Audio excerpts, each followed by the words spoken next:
Hello everyone, welcome to everybody. तो देखो आज हम नीट 2020 का पेपर केमिस्ट्री पेपर हम सॉल्व करने जा रहे हैं। तो पहले तो मैं इस पेपर को आपको एनालाइज कर दूं। It is directly from the NCERT based question. NCERT based question है, जिसने एनसीईआरटी बहुत अच्छे से पढ़ रखी है तो आप बड़े प्यार से बड़े कंफर्टेबली इस पेपर को सॉल्व कर पाओगे। So let me start. Myself Govind Khandelwal. So I will present you the exclusive solution of the NEET 2020। इसमें मैं आपको हर एक प्रॉब्लम का जो टॉपिक है, कहां से आया है, पर्पस ऑफ द प्रॉब्लम और उसका डिटेल में सॉल्यूशन में एक्सप्लेन करने जा रहा हूं। तो देखो question number first, it is directly from the chemical bonding, one of the favourite topic of the NEET, from the MOT और मॉलिक्यूलर ऑर्बिटल थ्योरी, जिसके बिना पेपर अधूरा है। तो आपके पास कुछ मॉलिक्यूल्स गिवन है। क्वेश्चन पूछा गया है विच डजंट एग्जिस्ट, कौन एग्जिस्ट नहीं कर रहा। तो बताइए ये क्वेश्चन आप किससे सॉल्व करोगे? By the help of bond order. Bond order जिस भी मॉलिक्यूल की जीरो हो जाएगी वो एग्जिस्ट नहीं करेगा। अब आपको पता है कि बॉन्ड ऑर्डर क्या होता है, number of bonding electron minus number of anti bonding electron upon 2। अब आप इस फॉर्मूले से सबकी बॉन्ड ऑर्डर कैलकुलेट कर लो। जैसे He2 है, इसमें बताओ टोटल नंबर ऑफ इलेक्ट्रॉन 4 है, भाई Li2 में कितना है 6 है, C2 में कितना है 12, जबकि ऑक्सीजन में टोटल नंबर ऑफ इलेक्ट्रॉन कितना है 16 है। तो जब आप इस He2 की बॉन्ड ऑर्डर प्रिडिक्ट करने जाओगे तो इट बिकम्स 0, है ना। इसकी आएगी Li2 की 1, इसकी C2 की 2, वेरेज ऑक्सीजन की बॉन्ड ऑर्डर की आएगी 2 आएगी। तो बॉन्ड ऑर्डर है 0, He2 की है, हीलियम 2 की है, तो डेफिनेटली ये एग्जिस्ट नहीं करेगा। और देखो ऐसे भी क्वेश्चन डायरेक्टली सॉल्व हो रहा है, क्योंकि हीलियम क्या है आपकी, ये इनर्ट गैस है, और इनर्ट गैस है तो ये डायटोमिक फॉर्म में एग्जिस्ट ही नहीं करेगी। तो ऐसे भी ये क्वेश्चन सॉल्व हो रहा है। तो करेक्ट आंसर ए फर्स्ट, ठीक है। सेकंड क्वेश्चन हम करते हैं। Second question from the benzene aromatic. देखो क्वेश्चन नंबर 2 क्या है, आपके पास टॉल्यूइन है, ओके। अब क्वेश्चन क्या है कि it will react with the chlorine in presence of ultraviolet light, it give the X. फिर इसमें गिवन है जब when it is hydrolysed at 373 kelvin temperature it will produce the benzaldehyde. तो आपको एक्स आइडेंटिफाई करना है ना।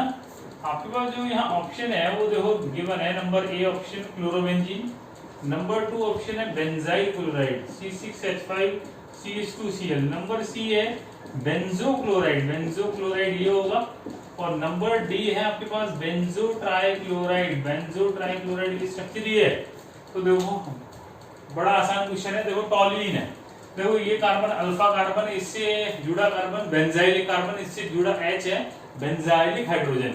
तो जब आप क्लोरीन के साथ अल्ट्रावायलेट लाइट में रिएक्शन करवाओगे then it is free radical substitution. अब बताओ फ्री रेडिकल सब्स्टिट्यूशन होगा तो ये टॉल्यूइन का एक एक जो बेंजाइलिक H है ना वो रिप्लेस होता चला जाएगा Cl से। तो पहले एक H होगा replace, it will give the benzyl chloride. फिर एक और H हुआ रिप्लेस, क्या देगा ये बेंजाइल क्लोराइड, और एक और H होगा तो finally it will give the banjo trichloride.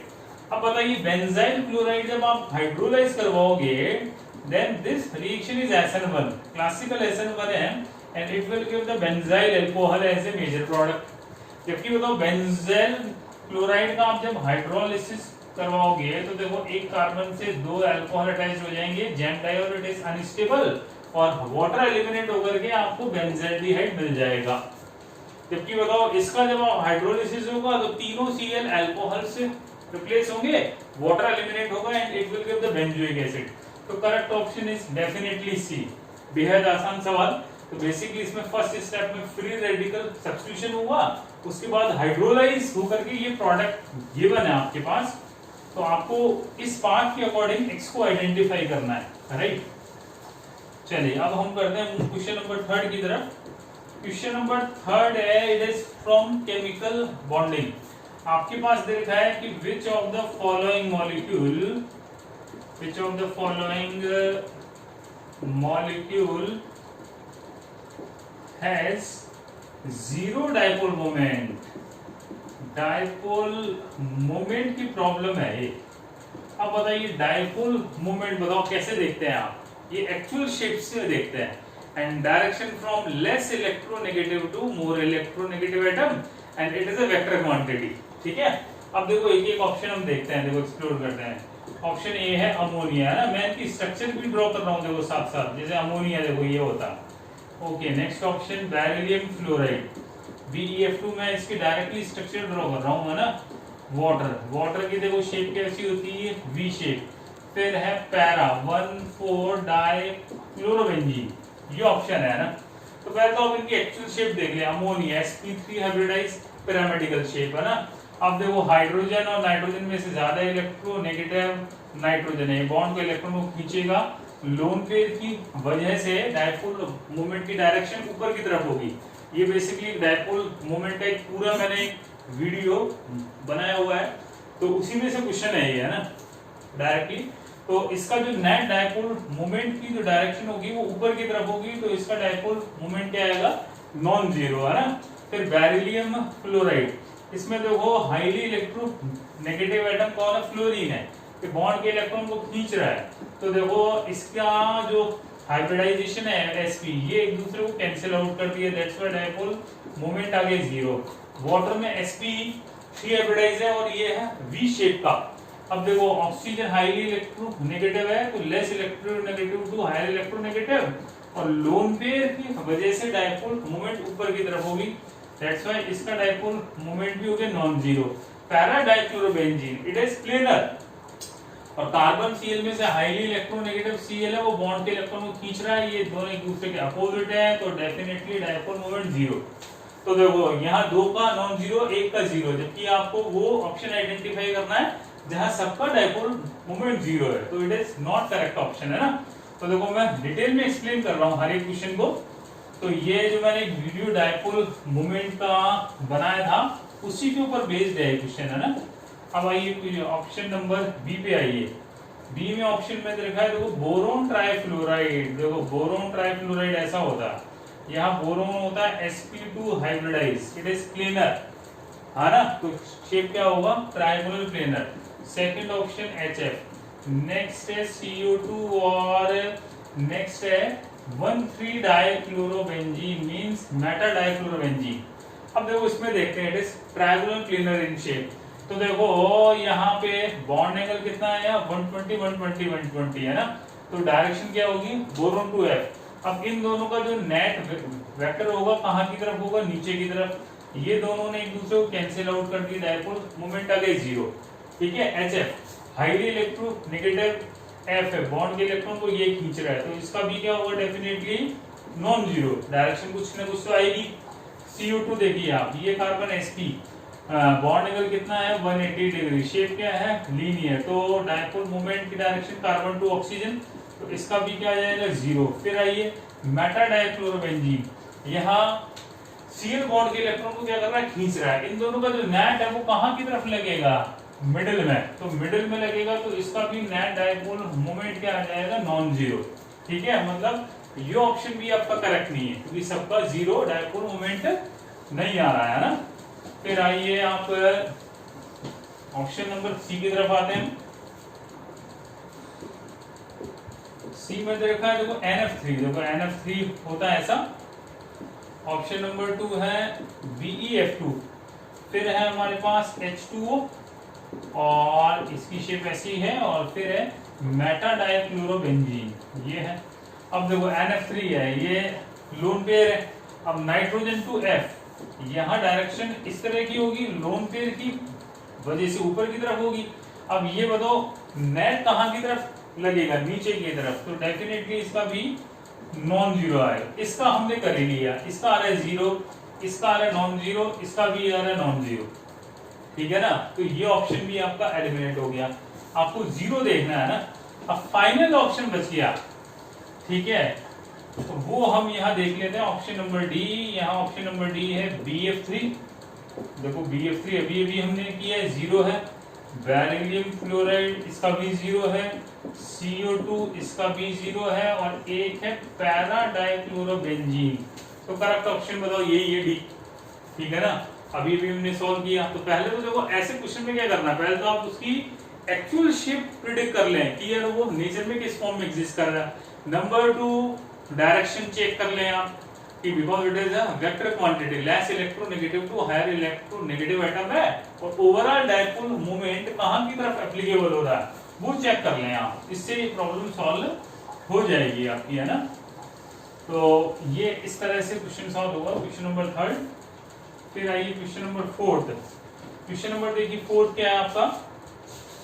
Question number 4 में ये देखा है कि रिएक्शन बिटवीन, ये रिएक्शन का क्वेश्चन है, it is from the organic, reaction between acetone, एक तो एसीटोन में रिएक्शन, अब इसकी रिएक्शन इनिशियली करवाई CH3 MgCl से और followed by hydrolysis, it gives, ये पूछ रहा है। देखो ऑप्शन की जरूरत ही नहीं है, ये क्वेश्चन ऐसे ही सॉल्व हो रहा है। देखो एसीटोन ग्रिग्नार्ड से रिएक्ट कर रहा है तो definitely it will give the 3 degree alcohol, tertiary alcohol, है ना। तो अब आप ऑप्शन में देख लो टर्शियरी अल्कोहल कौन सा है, तो देखो आप मैकेनिज्म से देख लो, अब तो सिंपल है, ये एसीटोन है, this one is methyl magnesium chloride, ये प्लस माइनस। अब कीटोन की बताइए मेन रिएक्शन कौन सी होती है, न्यूक्लियोफिलिक एडिशन है रिएक्शन, है ना। तो स्लो स्टेप में कौन अटैक करेगा, न्यूक्लियोफाइल, तो ये यहाँ पे अटैक करेगा, ये पाई बॉन्ड की शिफ्टिंग यहाँ हो जाएगी, तो ये OMgCl, यहाँ CH3, ये प्लस ये माइनस। अब इसको तुम क्या करवा दो, हाइड्रोलाइज, हाइड्रोलाइज होने पर you got the tertiary alcohol as a major product, और इसका कॉमन नेम है टर्ट ब्यूटाइल अल्कोहल, ये आपको ऑप्शन में है। ऑप्शन में तो आइसोप्रोपाइल अल्कोहल, एक सेकेंडरी ब्यूटाइल है, एक आइसोब्यूटाइल है और एक टर्ट ब्यूटाइल अल्कोहल, है ना। तो ये स्लो स्टेप है, ये फास्ट स्टेप है, तो इस तरह से प्रॉब्लम हो गया। Basically question from the aldehyde ketone, हाँ एल्डिहाइड कीटोन की मेन रिएक्शन न्यूक्लियोफिलिक एडिशन होती है, तो वो ये प्रॉब्लम, ठीक है। चलिए अब हम आते हैं क्वेश्चन नंबर 5 की। क्वेश्चन नंबर में 5 में है कि which of the following compound gives carbylamine test, important question. देखो कार्बाइल अमाइन टेस्ट बड़ा स्टैंडर्ड क्वेश्चन है, ये भी carbylamine test, it is also known as isocyanate test. ये आइसोसाइनेट टेस्ट के बारे में पूछा जा रहा है कि इनमें से कौन सा कंपाउंड आइसोसाइनेट टेस्ट देगा, है ना। आपके पास ऑप्शन ये है, number option A is aniline, number B option है आपके पास N methyl aniline, number C option है N dimethyl aniline, N से 2 मिथाइल अटैच्ड है, और नंबर ऑप्शन डी है एन इथाइल एनिलिन, ये है ऑप्शन, है ना। तो कार्बाइल अमाइन टेस्ट कौन दे रहा है, बड़ा सिंपल सा है, बताइए। कार्बाइल अमाइन में हम क्या लेते हैं, chloroform in presence of NaOH, medium होता है अल्कलाइन मीडियम, तो देखो ये एनिलिन है, it is an aromatic amine, तो ये बेसिकली एरोमेटिक एमीन ही देता है, तो इस रिएक्शन में ये प्रोड्यूस हो जाएगा आइसोसाइनाइड। ये 2 डिग्री है और एरोमेटिक और 3 डिग्री ये कैपेबल नहीं है, क्योंकि आप मैकेनिज्म से जब जाओगे ना तो ये आइसोसाइनाइड बनाएगा ही नहीं। आपको पता हो तो इस रिएक्शन में इंटरमीडिएट क्या बनता है, डाइक्लोरोकार्बीन, पहले एसिड बेस होगी रिएक्शन, डाइक्लोरोकार्बीन इलेक्ट्रोफाइल की तरह एक्ट करेगा, एनिलिन के पास लोन पेयर है, ये न्यूक्लियोफाइल की तरह एक्ट करेगा, ठीक है।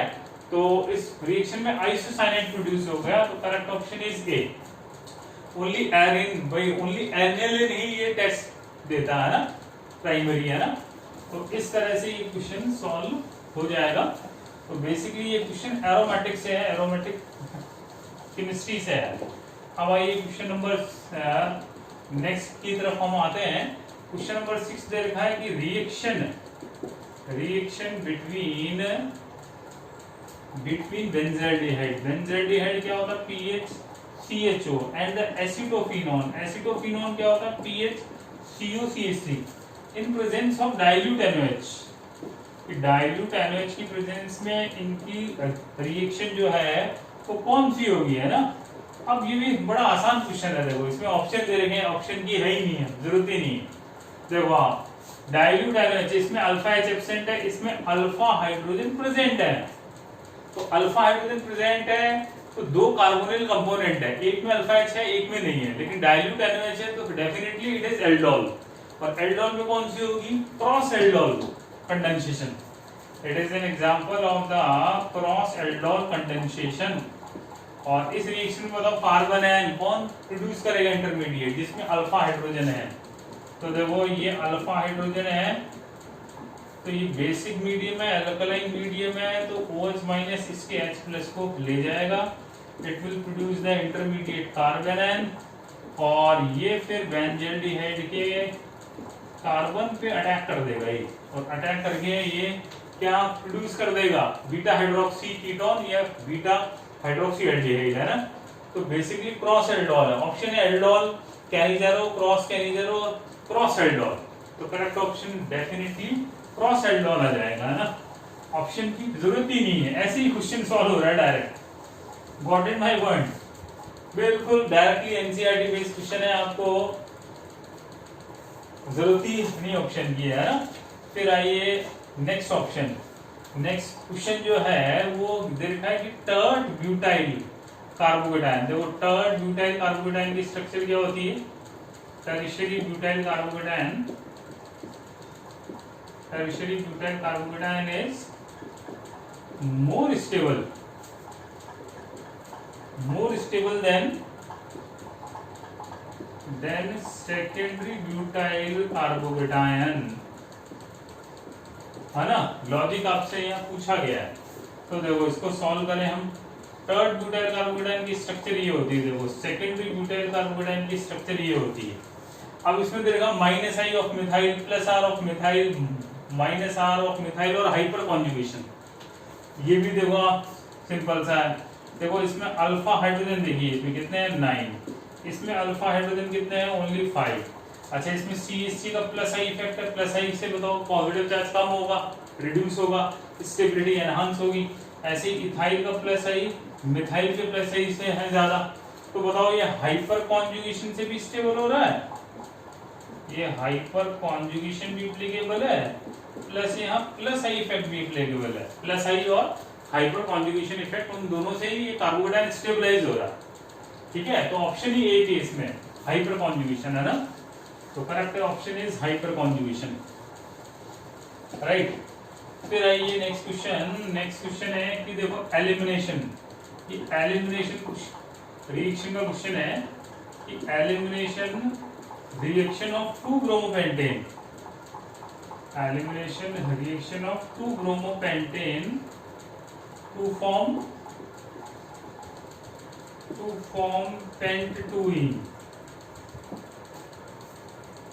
is an example of, ये पूछा है। तो बड़ा आसान क्वेश्चन है ये भी, देखो एलिमिनेशन का, आपके पास 2 ब्रोमोपेंटेन है, 2 ब्रोमोपेंटेन की देखो स्ट्रक्चर ऐसी है। अब ये इसमें दे रखा है, इससे 2 पेंटीन बन रहा है, 2 पेंटीन मतलब कुछ इस तरह की स्ट्रक्चर हो रही है generate in presence of alcoholic KOH, heat करोगे तो this reaction becomes E2 bye molecular elimination.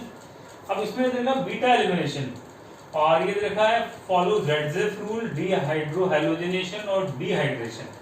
अब बताओ डेफिनेटली बात है, देखो ये H और Br एलिमेंट होगा, तो यहाँ बताओ क्या हो रहा है, एक तो डिहाइड्रो, एक तो हो रहा है dehydrohalogenation will takes place, ठीक है। अब बीटा एलिमिनेशन भी हो रहा है, क्योंकि ये बीटा मतलब क्या होता है कि एडजेसेंट कार्बन से H और Br एलिमिनेट हो, और एक दे रखा है ज़ेडज़ेफ रूल फॉलो हो, मतलब 2 तरह की एल्कीन होती है ना प्रोड्यूस यहाँ, हॉफमैन और ज़ेडज़ेफ। तो ये ज़ेडज़ेफ रूल भी एप्लीकेबल हो रहा है, ज़ेडज़ेफ एल्कीन भी बन रही है, और बीटा एलिमिनेशन तो है ही, बीटा एलिमिनेशन तो हो ही रहा, बस यही है उसमें ऑप्शन में, ठीक है। इस तरह से ये प्रॉब्लम भी सॉल्व हो गई, मतलब बिना ऑप्शन के ही हो रहा है, मतलब आपको रिएक्शन की थोड़ी बहुत भी है ना समझ, तो डायरेक्ट आपको ऑप्शन देखने की जरूरत ही नहीं है, ठीक है। फिर नेक्स्ट प्रॉब्लम है, it is from the amino acid. Question है इनमें से बेसिक एमिनो एसिड कौन है, बेसिक एमिनो एसिड। अब देखो ये 4 ऑप्शन है, अब ये तो बेसिकली प्रॉपर्टी बेस्ड क्वेश्चन है, this is from the biomolecules. आपको पता है एमिनो एसिड 2 तरह के होते हैं, एसेंशियल और नॉन एसेंशियल। अब इसमें तो आपको इनकी स्ट्रक्चर पता होनी चाहिए। देखो नंबर ऑप्शन है सीरीन, फिर दे रखा है आपके पास एलेनिन, फिर दे रखा है आपके पास टायरोसिन, और एक ऑप्शन लास्ट में दे रखा है लाइसिन। तो बताओ इनमें से जो बेसिक अमीनो एसिड है वो लाइसिन ही है, इसकी स्ट्रक्चर में 2 NH2 ग्रुप होते हैं, तो बेसिकली ये स्ट्रक्चर बेस्ड क्वेश्चन है। देखो आप इसमें तो आपको स्ट्रक्चर ध्यान होनी चाहिए, तभी आप कैपेबल हैं इस प्रॉब्लम को सॉल्व करने में, है ना। ठीक है, फिर आइए नेक्स्ट क्वेश्चन। नेक्स्ट प्रॉब्लम है, it is also from the biomolecules carbohydrate. Question देगा सुक्रोज की हाइड्रोलिसिस पे क्या मिलेगा आपको। वेरी इंपॉर्टेंट क्वेश्चन, बड़ा फेमस क्वेश्चन है। Sucrose is also known as cane sugar. अब बताइए केन शुगर के हाइड्रोलिसिस पे आपको क्या मिलता है, ग्लूकोज प्लस फ्रुक्टोज। अब ग्लूकोज में तो आपको अल्फा डी मिलता है और फ्रक्टोज में आपको बीटा डी फ्रक्टोज यूनिट मिलती है। ये 2 यूनिट मिलती है आपको पता हो तो glucose is aldohexose where fructose is ketohexose, है ना। तो सुक्रोज का जब फॉर्मेशन होता है तो ग्लूकोज में C1 कार्बन एनोमरिक है, where in the structure of fructose C2 carbon is the anomeric. तो वो दोनों पार्ट लेकर के वो प्रोड्यूस करता है sucrose which is cane sugar. It is an example of disaccharide. ठीक है ना, तो ये भी बिल्कुल प्रॉपर्टी बेस्ड है क्वेश्चन, है ना।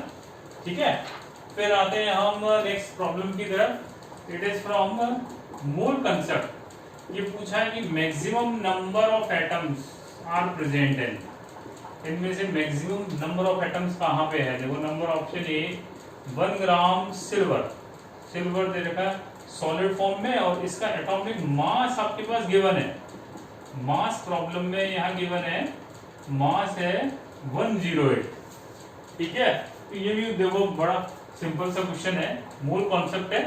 तो बताइए कैन आई से दैट कि 108 ग्राम जो सिल्वर है, बताओ उसमें कितने एटम्स होंगे, उसमें होंगे Na एटम्स। ठीक है, तो सिंगल ग्राम में कितने हो जाएंगे Na/108, मतलब उसको मोलर जो मास है उससे डिवाइड कर दो तो उतने एटम्स इसमें हो जाएंगे ऑप्शन ए में। ऐसे ही ऑप्शन आइए बी में, ऑप्शन बी में आइए, यहां दे रखा है 1 ग्राम mg। 1 ग्राम mg ये है सॉलिड, तो इसमें भी वही है कि आपको इसमें एटम्स कैलकुलेट करोगे तो आप क्या करोगे, ये Na अपॉन इसका मास इसका दे ही रखा है आपको 24। कोई दिक्कत वाली कोई है ही नहीं, बात ही नहीं, प्रॉब्लम ही नहीं है। फिर आइए ऑप्शन नंबर सी में। ऑप्शन नंबर सी में दे रखा है आपको 1 gram oxygen, 1 gram oxygen gas. अब इसमें आपको एटम्स फाइंड आउट करना है, तो देखो इसमें एटम्स देखना है। अब देखो ये O2 क्या है, यहाँ मॉलिक्यूल है।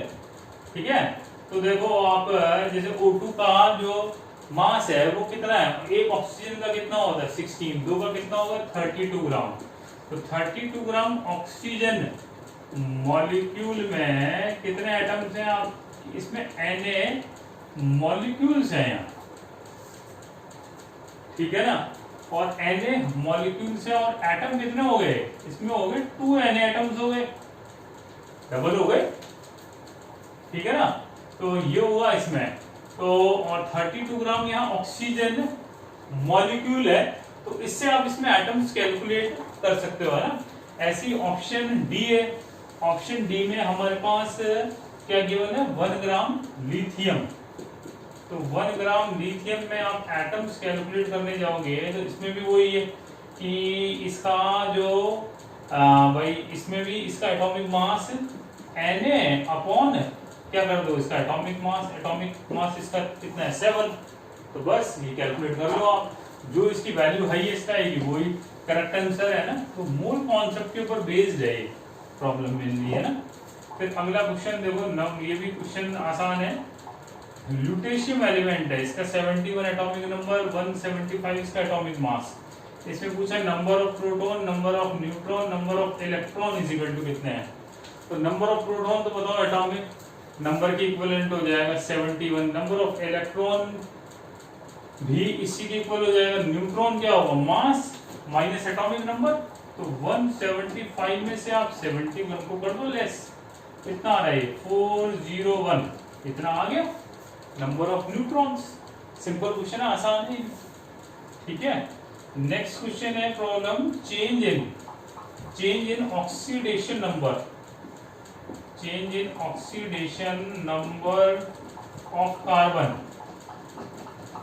विल बी, देखो यहाँ एक इक्वेशन है given methane plus chlorine gas 4 moles, it will give the CCl4 gas plus 4 mole of HCl gas. अब कार्बन के ऑक्सीडेशन नंबर में क्या चेंज है वो देखना है आपको। तो देखो कार्बन का कैलकुलेट करना है तो हाइड्रोजन का कितना होता है +1, तो x + 4 = 0, तो x = -4 आ गया इसका। ऐसे ही बताओ Cl का कितना होता है -1, तो कार्बन का क्या हो जाएगा यहाँ +4 हो जाएगा, मतलब -4 से +4 में ऑक्सीडेशन नंबर में चेंज हो रहा है। तो ये भी क्वेश्चन डायरेक्टली सॉल्व हो रहा है ना। चलिए अब हम आते हैं नेक्स्ट प्रॉब्लम की तरफ आते हैं। नेक्स्ट प्रॉब्लम ये है कि एन एल्कीन, ये बेसिकली एल्कीन की क्वेश्चन है। एन एल्कीन ऑन ओजोनोलाइसिस, इसके ओजोनोलाइसिस पे गिव्स मिथेनॉल, मिथेनॉल मतलब formaldehyde as one of the products, as one of the product. तो यहाँ पूछा गया है कि एल्कीन की स्ट्रक्चर बताइए, एल्कीन की स्ट्रक्चर क्या होगी। तो देखो यहाँ पे ये स्ट्रक्चर गिवन है, number A option A. Number 2 में देखो डबल बॉन्ड यहाँ है और यहाँ 3 कार्बन जुड़े हुए 1 2 3।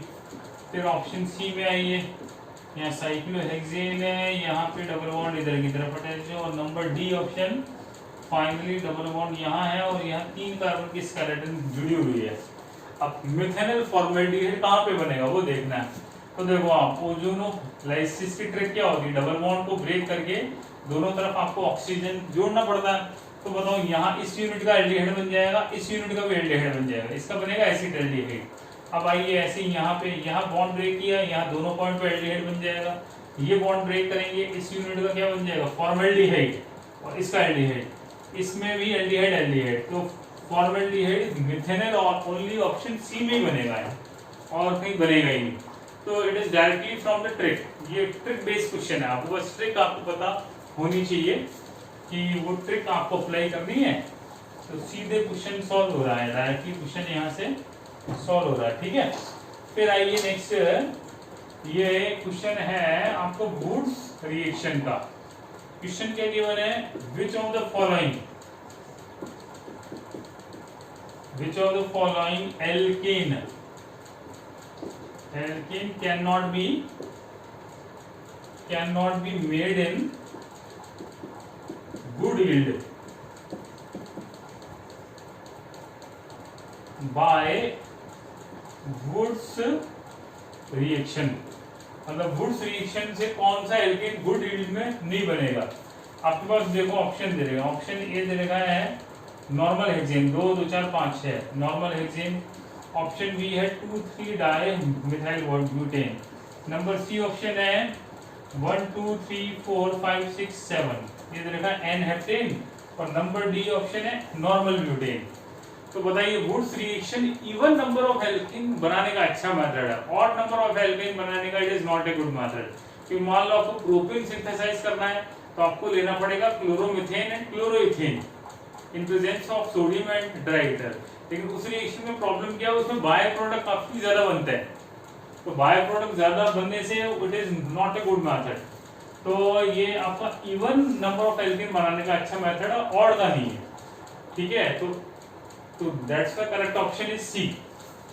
ठीक है, फिर एक और क्वेश्चन ले लेते हैं हम। नेक्स्ट क्वेश्चन में देखो क्या देखा है कि एनिसॉल, देखो ये देखा एनिसॉल। देखो एनिसॉल की स्ट्रक्चर क्या होती है, मेथॉक्सीबेंजीन। ये बोल रहा है it react with the concentrated HI it gives. Concentrated HI से रिएक्शन करने पर क्या प्रोडक्ट बनेगा, it is directly from the my class notes. मेरे जो क्लास नोट्स का क्वेश्चन है डायरेक्टली, आसान भी एक है, ऐसी बात नहीं है ना। अब देखो इसकी मैकेनिज्म देखो आप, मैकेनिज्म क्या होगी, ये देखो ये ईथर है ना, ये लोन पेयर है। इनिशियल स्टेप में तो क्या होगा प्रोटोनेशन, प्रोटोनेशन होकर के you get the oxonium ion. अब ऑक्सोनियम आयन बनेगा, अब यहाँ आयोडाइड आयन अटैक करेगा। अब बताइए this reaction is SN2, classical SN2, सीधा डायरेक्टली हो रहा है क्वेश्चन है ना, क्योंकि इसका कार्बो टाइप तो बताओ अनस्टेबल है, तो डेफिनेटली SN2 देगा। तो ये यहाँ पे अटैक करेगा और ये रिंग, ये बॉन्ड यहाँ से ब्रेक हो जाएगा। तो you got the phenol plus CH3 methyl iodide plus phenol as a major product आपको मिल जाएगा। तो basically it is standard reaction of SN2। ठीक है, तो इस तरह से हमने पार्ट 1 नीट पेपर का हमने सॉल्व कर लिया। बड़ा आसान पेपर है। कंक्लूजन क्या है, बड़ा it is directly from the NCERT based. आपने थोड़ा बहुत भी आपने NCERT बड़ा थ्रोली स्टडी करी है और एप्लीकेशन अच्छे से पढ़ा है, तो ऐसा कोई टफ पेपर नहीं है, आसानी से क्वेश्चन सॉल्व हो रहे हैं।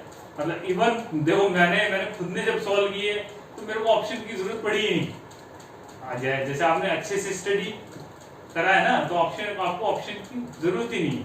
भाई IIT मेंस का तो पेपर इसके कंपैरेटिवली थोड़ा सा टफ रहता है ना। तो ये तो हमारा पार्ट 1 है, फिर हम पार्ट 2 में भी इसको डिस्कस करेंगे। तो आप वीडियो को शेयर करें, लाइक करें, और आपको ये सॉल्यूशन कैसा लगा प्लीज फीडबैक दें। Thank you so much again.